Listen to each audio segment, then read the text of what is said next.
Yun guys, ito na naman yung unit natin ngayon. Di ko kilala kung anong klaseng sasakyan to, pero 6M60 yung engine. Ang problema natin dito ay low power at saka palyado yung engine. Direct to the point agad yung gagawin natin dito. Kaya dito tayo ngayon sa engine. Binuksan na namin yung valve cover, kaya yan, paandarin natin. Ito yung andar niya. Hindi natin masyadong makikita dito na palyado yung engine. Ano na minor niya? Kaminor bro, kaminor. Hindi masyadong klaro sa camera yung galaw ng engine, pero may galaw to at palyado. Kalunga. Ito yung idadiagnose natin ngayon kung ano ba talaga yung problema nito. May nagdiagnose na rin dito at pinalitan na nila to ng fuel pressure sensor. Sabi nung driver ay pinalitan na daw to ng fuel pressure sensor doon sa Pagadian. Pero ang nangyari ay ganun pa rin. Kaya ang gagawin lang muna natin ay idadiagnose natin kung may magagawa ba tayo. Gaya ng lagi kong ginagawa, ayan, tinanggal muna namin yung wire ng injector. Hindi muna namin to ginamitan ng scanner. May scanner din naman yung unang mga gumawa dito. Diretso. Pero hindi pa rin nila ito na-solve. Observe lang muna natin yung andar. So ayan, kita natin na madali lang naman siyang paandarin.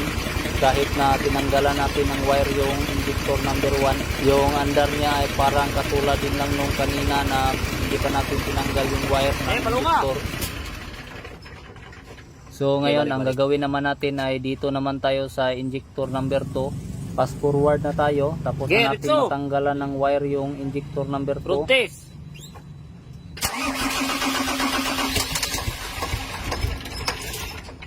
Yun. Sige, otro.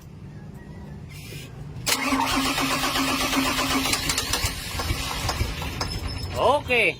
Pahits na. Nung tinanggalan natin ng wire yung injector number 2, hirap nang umandar yung engine natin. Mag-observe lang kayo ng mabuti. Kayo na yung umintindi kung ano yung nangyayari dito. Pagkatapos ay dito naman tayo sa injector number 3. Siguro mula ngayon, mga isang taon nating pagbablog, yung mga laging nanonood sa mga video natin ay darating ang panahon na mas magaling pa kayo sa amin.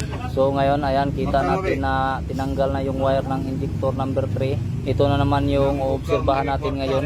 Nung sinabi ko nga dito na paandarin na yung engine, ay inapakan ng kasama ko yung accelerator. Nagtaka talaga ako dito bakit biglang nagugulos yung engine. Nganong taas mo kay RPM? RPM ka diha? Ayaw pag ay naunsa man gani ay magpaandar gani di ayaw gamitig accelerator kay gaobserbar magugudari og kaya ba mo andar og kanya gi-acceleratan nimo gani ha permiro gi-acceleratan to nimo wala. Ay na. Kunita sa no. Ayaw pag balag nimo andar ayaw accelerate. Wala ato ang pag BP ani kay imo mang gipahigh blood na daan.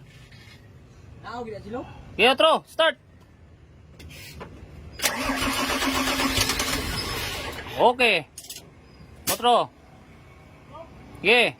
Kita natin dito na hirap talaga umandar yung engine natin. Umandar lang siya kanina kasi nag-accelerate yung kasama natin.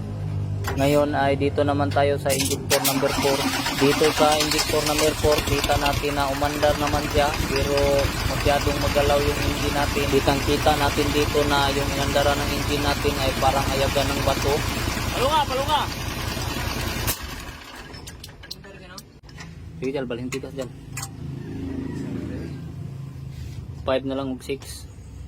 So, ngayon ay dito naman tayo sa injector number 5. Laro, nagtakbo. Basin nag-abot ha. Good.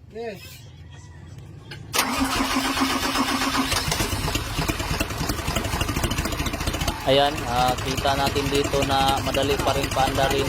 Pero yung andar naman ng engine natin ay parang barko lang yung tunog. Dito naman tayo sa injector number 5. Kita natin dito na same lang yung injector number 4, number 5 at number 6. Madaling paandarin yung engine pero parang barko yung tunog. So tingnan nyo ng mabuti bakit low power at palyado yung engine natin. To see is to believe lang tayo dito. Fast forward tayo, ganito yung buga ng 5 injector. Kita natin na may puksit-puksit naman siya. Yung 5 ay katulad lang nito, maliban dun sa isang injector. So ayan, kita natin yung pressure.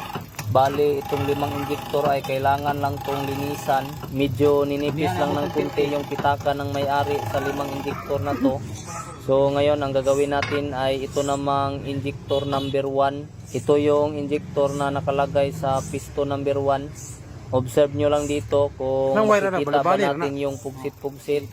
So ayan, ilapit lang muna natin yung kamera at pakinggan nyo sa malaking tainga ninyo yung tunog. Pumipitik naman yung spreketik natin. So ayan, i-observe natin yung pressure. Ang presyo. Man. Subo kayo. Hindi na namin i-repair ang injector na to at papalitan na namin to ng surplus. At yung presyuhan naman ay nasa 10,000 plus lang. Talaga. Shutdown.